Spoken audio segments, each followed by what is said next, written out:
Salut à tous, j'espère que vous allez bien, que la famille se porte bien. Aujourd'hui, j'ai décidé de vous faire une petite vidéo sur le nouveau SUV de Renault, le Rafale. Donc, il est équipé d'une motorisation full hybride, 3 cylindres, ah, ça c'est malheureux, 1 litre de TCE et 200 chevaux de puissance en traction et 300 chevaux en transmission intégrale. Donc on va aller voir ça tout de suite, il est prévu à la sortie en 2024, on y va, c'est parti.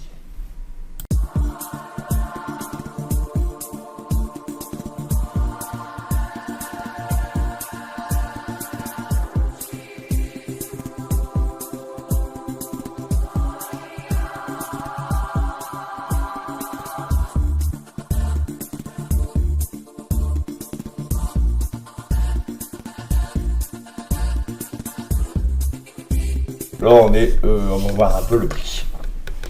Donc ici, Renault nous annonce à peu près, hein, ça reste à peu près.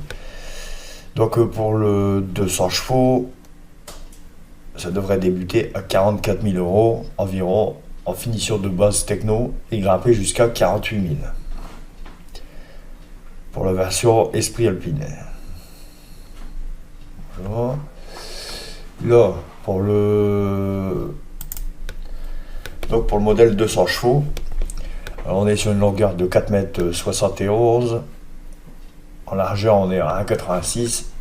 Type de moteur hybride, boîte de vitesse automatique, mode de transmission traction pour le 200 chevaux et 205 Nm. Alors consommation mixte, hein, donc c'est centre-ville et les deux quoi en fait. Hein. 4,7 litres au 100 km. Pour un 5 portes, on va regarder un peu le moteur. Donc toujours pour le 200 chevaux, type de moteur hybride, 3 cylindres en ligne, 4 soupapes par cylindre, 1199 cm3. L'alésage, la course, batterie 2 kWh. Donc c'est de l'hybride. Hein. Donc pour le 300 chevaux, moteur hybride essence, prix 46 900. 3 cylindres injection directe turbo, 130 chevaux. Puissance moteur 68 chevaux. Puissance moteur 1, 68 chevaux. Puissance moteur 2, 34 chevaux. Puissance moteur 3, 110 chevaux. C'est un peu compliqué à calculer quand c'est les véhicules hybrides. Donc la puissance totale, 300 chevaux. Après les newton-mètres, on est à 205 newton-mètres à chaque moteur. Dans le moteur 2, il y a 50 Nm. Et le moteur 1, 205 et le moteur 3, 205. Autonomie moyenne, 65 km.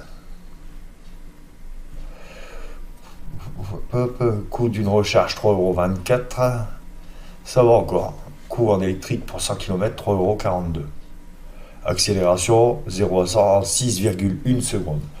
Vitesse max 230 km/h. Oh, ça reste pas fou, mais on a quand même du 300 chevaux sous la pédale. Le poids, 1,7 tonne. C'est plutôt pas mal. Hein. Les caractéristiques sont pas vilaines. Donc là, on va voir un petit peu l'intérieur. Donc là, on voit le cockpit, les tableaux de porte. C'est plutôt bien fini. Hein. Après, il ne faut pas oublier que Renault a toujours eu un problème au niveau de tout ce qui est finition. Donc je trouve vraiment que ça s'améliore. Bon, il y a des trucs comme les bas de porte, là. C'est dégueulasse, ça a toujours été dégueulasse, mais apparemment ça va rester comme ça. Les sièges, oh, ça va. Le cockpit, il est plutôt pas mal.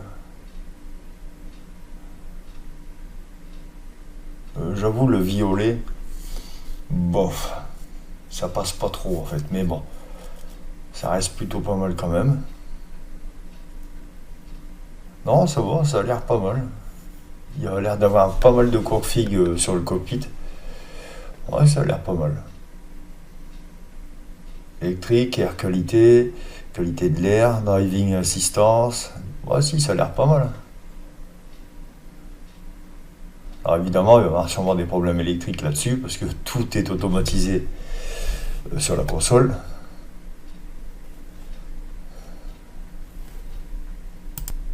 Bon, apparemment, on peut changer la couleur. Je pense que c'est déjà mieux. Ouais, c'est un peu mieux. GPS. Voilà, cette vidéo est terminée. J'espère que ça vous aura plu. Alors, si vous avez des idées de Renault que je pourrais présenter, n'hésitez pas, mettez-le en commentaire. Et surtout, abonnez-vous, likez, partagez un maximum. Alors, ça va être une vidéo courte parce que, évidemment, comme c'est un véhicule qui n'est pas encore sorti, on n'a pas beaucoup de retours dessus. Enfin, il y a un modèle sur deux qui est sorti, le 200 chevaux est sorti, mais pas encore le 300. Ça va arriver. Donc, on n'a pas encore énormément de statistiques enfin, sur les retours, tout ça. Donc, pour l'instant, tout va bien. Elle vient de sortir, donc ça va. Et voilà quoi. Donc, c'est pour ça que c'est une petite vidéo. Allez, salut!